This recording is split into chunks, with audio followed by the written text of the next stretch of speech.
The tragic tale of Little Tay. Now, if you forgot who Little Tay was, she's someone who was famous back in the day for flexing on people. She would go into mansions or expensive cars, and her parents were later exposed to be real estate agents. She'd go into these places and act like she owns them, and basically call you poor for clout. And she's been on a rocky ride recently. The moment she turned 18, as with most of these kid influencers, they start on OnlyFans and make 1 million in just 3 hours. I mean, she's just an example of many. I mean, I could sit here and name literally every single kid YouTube star that's now started on OnlyFans. It's very sad. It's almost like they're being groomed.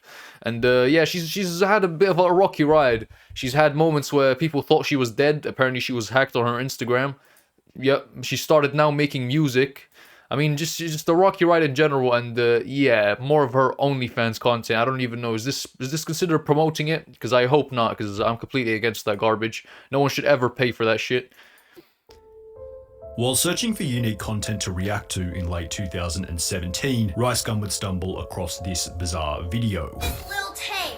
RiceGum back in the day was a colossal unit. He was the thing back then. I'm richer than all y'all. I'm 9. I was born in Atlanta, and I was broke as. Look at me now. I'm all better than you.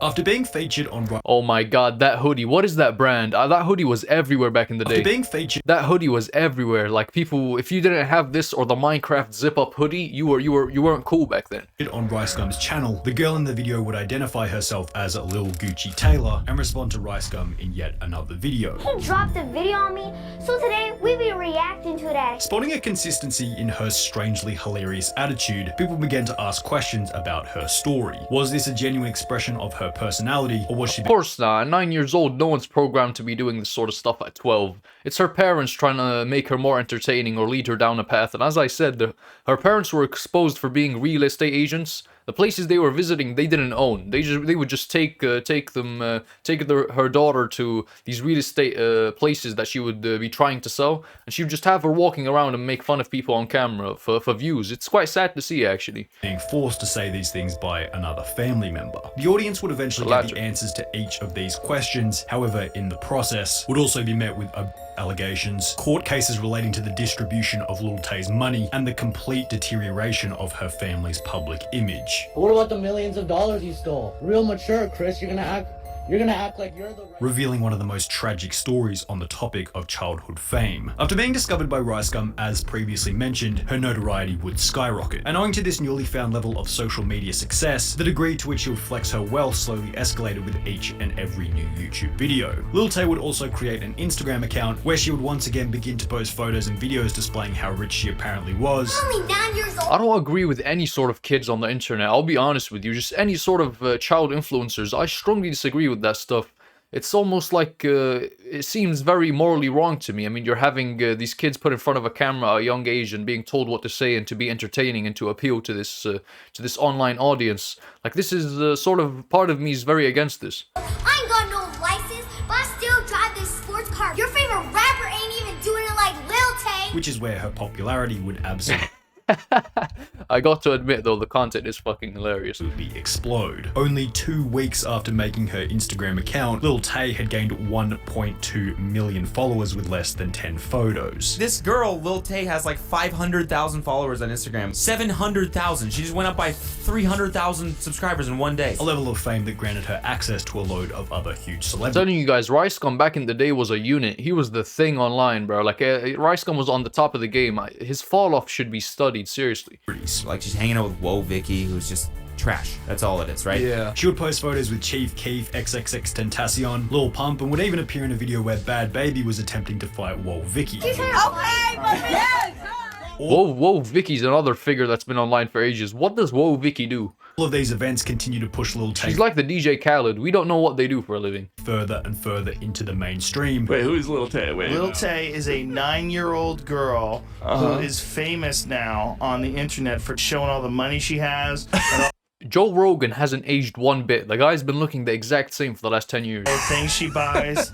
All while her apparently insane lifestyle continued to escalate. She displayed nicer and nicer cars, Lil Tay just copped a brand new Ferrari. while bragging about how she had gone from living in the hoods of Atlanta to living in the hills. When I was 6 years old, I I mean, who was actually... This is pure entertainment. It's set... I've seen this exact video multiple times. Like, this is, I think, one of the places that her mom was actually exposed. Like, this place was up for sale. She was doing a tour with her daughter. So, I mean, it's just... It's fun. It's entertainment. But at the same time, you can see how it affected Little Tay. Because now she's starting an OnlyFans the moment she hits 18, sorry. Hell no, 16, the fuck? In Atlanta, and I was broke, and now I mean, you can't tell me that's not correlated to her being brought to the spotlight at a really young age. I mean, you don't see normal people starting an OnlyFans the moment they turn 18, like these influencers. we living in the hills. See that view? Y'all don't have that view. This video about her living in the hills would go on to gain the attention of Jake Paul, who would invite her to the Team 10 mansion for an interview. Invite Little Tay to my house, to the Team 10 mansion. Where she would answer numerous questions, including her thoughts on Rice Gum, the person who had made her famous in the first place. He is irrelevant. He's trying to get close, so he made a video on me. After noticing that Like, just looking at her, man, it's just so sad to see. You can tell how fake it is. Look at the way she looks into the abyss and starts, like, getting into character. She's like, this one, that reminds me of... Like, it's so fake. It's so sad. Like, you can tell she's being, like, almost groomed. famous in the first place. He is irrelevant. He's trying to get close, so he made. Like, it's all a character. It's a character, and to have a little kid be in character 24/7 for some clout. And apparently there's controversy with where the money's going, so it's not even going to her. It's like almost like the parents are misusing their power over their children. Video on me. After noticing that Little Tay was getting involved in interviews, she would be invited onto the Zach Sang show, where she would be asked, Does Little Tay want to change the world? I mean, I kind of already did. while once again maintaining the narrative that she was a 9-year-old millionaire. How many cars do you have now? A little over 10. Wow. Like, she's being told to lie. That's insane. A little over 10. And how many houses? I mean, why are you even surprised? I'm the youngest flexer of the century. However, understandably, the audience was skeptical at best. How much of this is an act? This could be It's all- just some elaborate social experiment or prank of some sort. And I mean, come on. Of course the audience was skeptical. To have a 9-year-old acting this way saying they used to be broke when they were 6, but they became a I used to be broke when I was 6. That's millionaire crazy. by 9 had to be a total joke. To support course. this, a lot of the early videos felt forced and acted. As an example, when she went to meet Jake Paul, you can tell that she's trying not to laugh. My house is like way. I mean, it's lit and all, but my house is way bigger than yours. Oh, Oh man, a part of me is like, this is kind of adorable, but at the same time, it's like, it's low-key, you're abusing her. Like, it's not okay. What the fuck is this? Like, In addition to this, you can see the cameraman and the driver of the car both smiling and laughing behind the camera. One thing was assumed by almost everyone. The whole thing was an act. But there were still so many unanswered questions. Who came up with the idea? How were her parents involved? What was the overall goal of the persona? With such a huge following and so many invested into figuring out the details behind her story, it was only going to be so long before people began to discover the truth. In May 2018, only 5 months into her journey as the youngest flexer of the century, Lil Tay would be exposed for who she really was. it's not Lil Tay, it's her parents were exposed for who they really were. I don't think a 9-year-old came up with a plot to fool the internet like Marlon did. Little Tay's big brother, who's like 16 years old, is the one that is controlling her and telling her what to say. On the 23rd of May 2000, Keemstar, is he being serious? Why is he doing it with that tone? Like, he's got the TikTok accent. 2018, Keemstar will post a tweet stating, Lil Tay being coached what to say by her brother. Sad. Lil Tay be popping on YouTube right now. You're gonna be like more ignorant. While no one was all that surprised to Oh, you guys thought a 9-year-old was just coming up with this shit? Like, obviously someone was telling her what to say behind the scenes. Thank you, Laser. What did he say? Jesus Christ, this is depressing. Okay, Laser. say that it was an act, many were surprised to see the brother being Maybe you should get off fucking Twitter and start posting more videos. so aggressive while coaching I'm not saying that to be aggressive towards him. It's because I enjoy his content, by the way. I'm kidding, obviously. I love you, Laserbeam.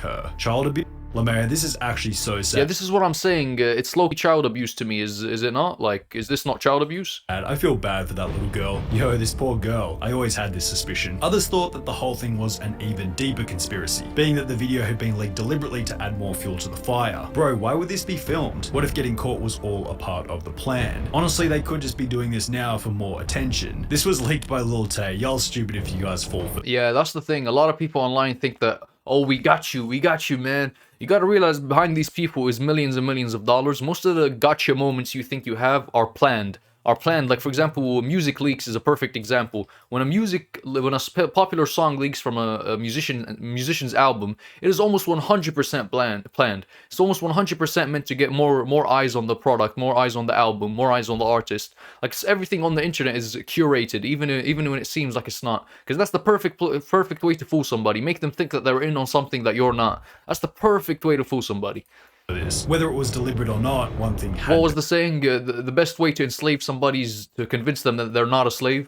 Been established. The whole thing had been confirmed as an act, with her brother involved to some extent, and the news spread like wildfire across YouTube. Surprise, surprise, Lil Tay's internet persona is fake. With Lil Tay's expose being so public, her former friend and fellow flexer, Wall Vicky, would post a video oh my god, titled The Truth About Lil Tay and Wall Vicky, where she would confirm that the whole thing was being controlled by her brother. She'll know nothing about flexing. It's her brother that runs her God, account. they used to have these types of people back then as well. Like on TikToks, the #1 complaint is I can't hear you because the music's too loud. Even before TikTok, we had people with the music way too loud. It's her brother that tells her what to do, and it's her brother. Like at that point, just label it a music video. At this point, it was all starting to add up, especially when considering another incident where a live stream had been started on Lil Tay's Instagram. However, when the volume button on the phone was accidentally pressed, the screen would disappear to reveal that it was her brother setting up That's hilarious, man. That's actually peak. The live stream. Possibly to protect the reputation of her brother, Lil Tay would appear on the news show Good Morning America, claiming that she was the one behind the character. This is my decision. I'm happy with what I'm doing. However, this— Are we serious? Are we serious? Does anyone even believe this? Is this okay for her to even say? No, of course she's not the one coming up with this. No, it's not your idea. You don't get to decide this sort of stuff at that age. There's a reason you can't sign your own medical waivers. There's a reason your parents need to consent on some things, and clearly her parents are consenting on the wrong things. No one should want to put their child on the internet like this, especially at a young age. You don't realize how unhealthy of an environment social media is, and obviously the effects of this are clearly felt. I just showed you guys she has an OnlyFans, and the day she turned 18 she opened an OnlyFans. I mean, that's disgusting. You gotta think, what audience is she trying to appeal to? The people that sort of go on the hub and search up 18 plus, like barely.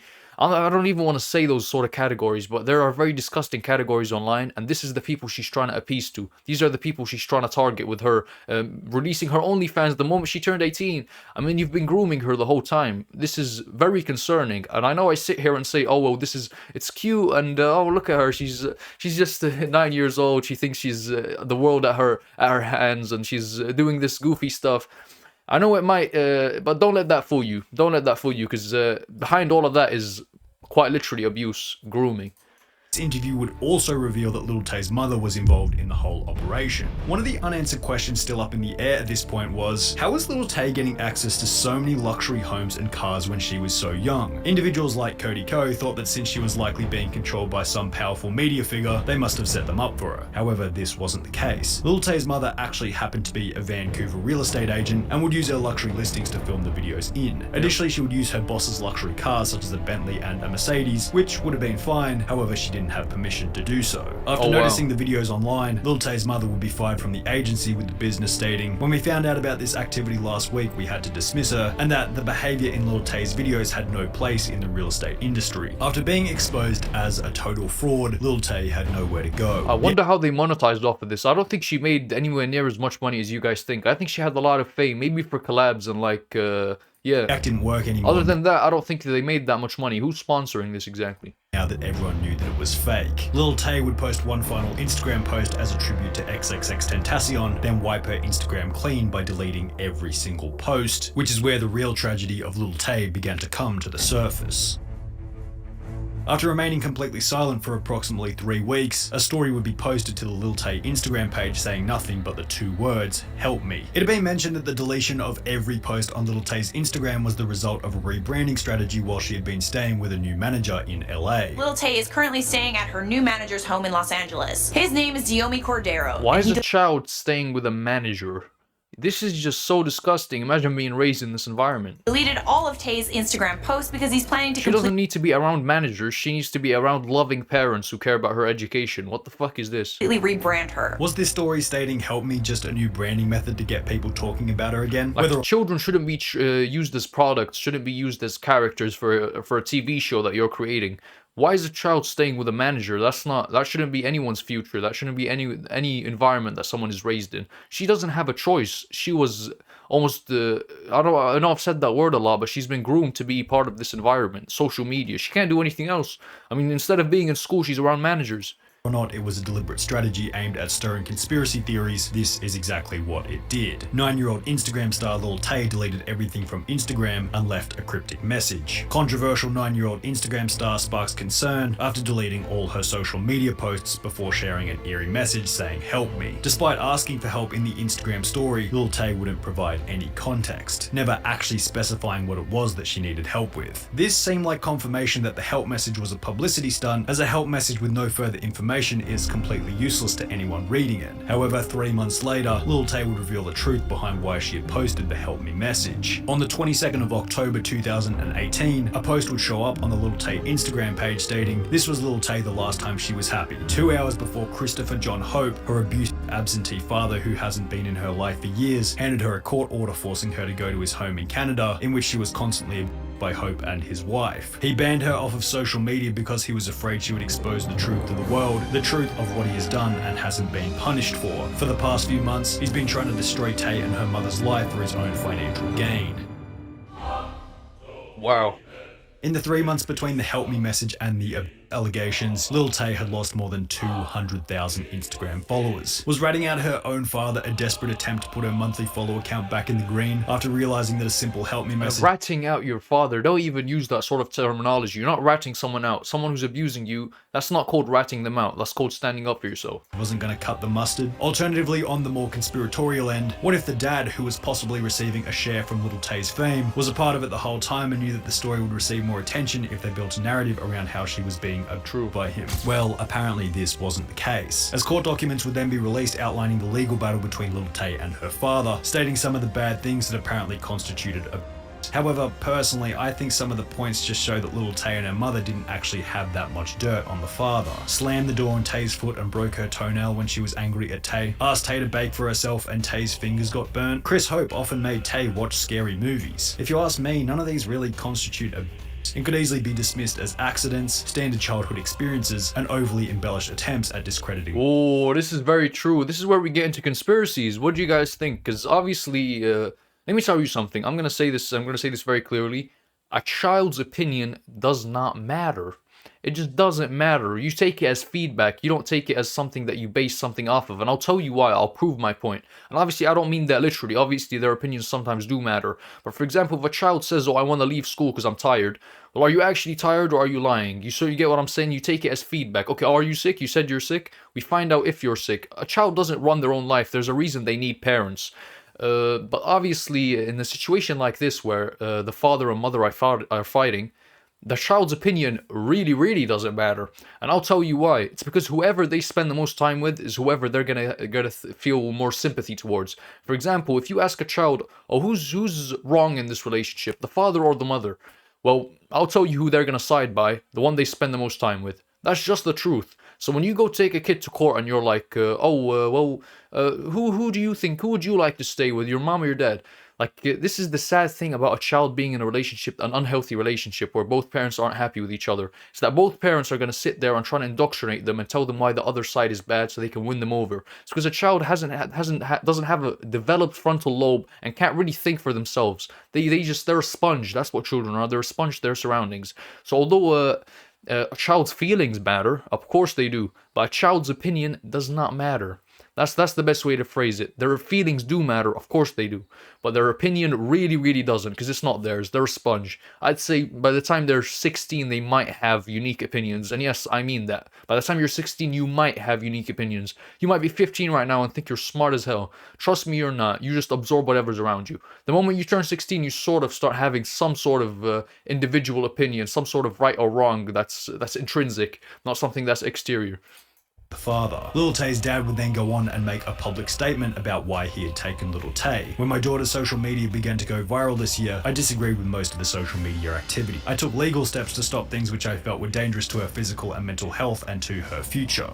And I believe that a lot more than the mother's testimony, whatever allegations she's throwing at him. But obviously, I don't know enough about the situation. The issue with this whole thing was that every situation could have easily been reinterpreted to fit Little Tay's narrative. Little Tay has no money left to pay lawyers for fighting for her freedom. Her father has stolen everything from her. Was this just a dramatic way of saying that the father is taking control over her finances because, hey, maybe it's not the best idea to let a 9-year-old control hundreds of thousands of dollars she likely earned during her short time in the sun? Is forcing Little Tay to wear broken and ripped shoes and socks to school not just a normal thing for a parent to do? What constitutes what sort of legal action are you gonna raise against that? I think it's a lot more abusive what you're making her do online. I'm siding with the dad on this one based on the information that I'm given through this video. I don't know what happened behind the scenes. It's broken and ripped. Anything more than a week old, a month old, a year old, where's the line? When I was in school, it was a status symbol to be wearing shoes that were literally falling apart on the playground. But apparently these days, it's abuse to send Little Tay to school with broken shoes. I would disagree with that either. Like, I wouldn't say sending someone with broken shoes is for more status. I would say appropriately not ripped shoes. The father is a lawyer in Vancouver. He doesn't seem to be just some no-name drongo that's trying to leech off his daughter's success. However, that is true. That's what I've also noticed. He doesn't seem to be someone who's trying to be. He doesn't seem like an evil person. Obviously, I'm judging based off of appearance here. He doesn't seem like some crackhead or some guy with a dirty wife beater. Like, he seems like a very upstanding dude. And obviously, you can't judge a book by its cover. But in this situation, I don't know enough about either side, so I kind of have to. And I'm starting to side with the dad a lot more than the mother here, based on what I'm given. However, I could be wrong with this. Perhaps with a background in law, he's using his knowledge to ensure that he's entitled to a proportion of her earnings. That is but also from true. his perspective, he stated, everyone else involved in the situation is motivated by money and the possibility of making money off of my daughter. I'm not fighting about money, I'm fighting for my daughter, for her happiness and for her future. And that's what's really important. She should be with the parent that cares more about her, not her money. Approximately 4 months ago, after 2.5 years of complete silence on all social media, Little Tay's brother would return to the Instagram account, announcing the commencement of the court case between Little Tay and her father. 5 posts were uploaded, once again attempting to discredit the father and provide evidence that Little Tay had been abused.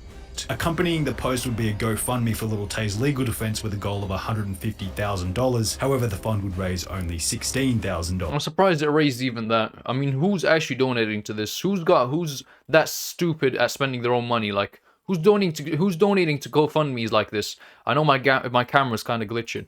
On one of the Instagram posts, it was stated by the brother, he can say in the press, I love her and I want the best for her, but anybody can say that. However, simultaneously, to apply the same principle, anyone can say this is not a marketing scheme. How do we know that this $16,000 went anywhere near this apparent legal case? That's why people donating shit like this always baffles me. Like, if you're donating to Lil Tay's apparent court case with no sort of plan on where it's gonna go and just this bleak statement that it's somehow gonna help Lil Tay, are you also donating to the people outside your Walmart? Are you donating to hungry kids in Africa? Like, I think, people that take priority over that money that's going to mysteriously disappear somewhere. We know that these videos aren't 2 years old and are only being uploaded now to milk the final bit of Little Tay's relevancy for money. Why did the GoFundMe start on the same day that the court case commenced? Wouldn't this mean that the lawyers were already in place? Wouldn't you have wanted the money in preparation for the court case? What evidence do you have that the court case even exists? The tragic tale of Little Tay proves one thing and one thing only. You can say whatever you want on the internet. It's so simple to frame anything in your favor by simply making it a little bit dramatic with a few basic arguments. At the end of the day, Little Tay is a character who was built on nothing but lie after lie after lie about who she really was. Why would there be any shift from lying about who she was in every single post to suddenly telling the truth about what was happening in this court case?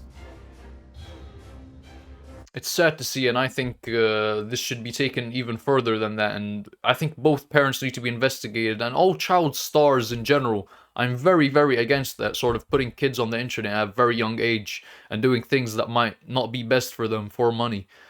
But anyway, if you like this video, subscribe. I post bangers like this every day, and yeah, see you.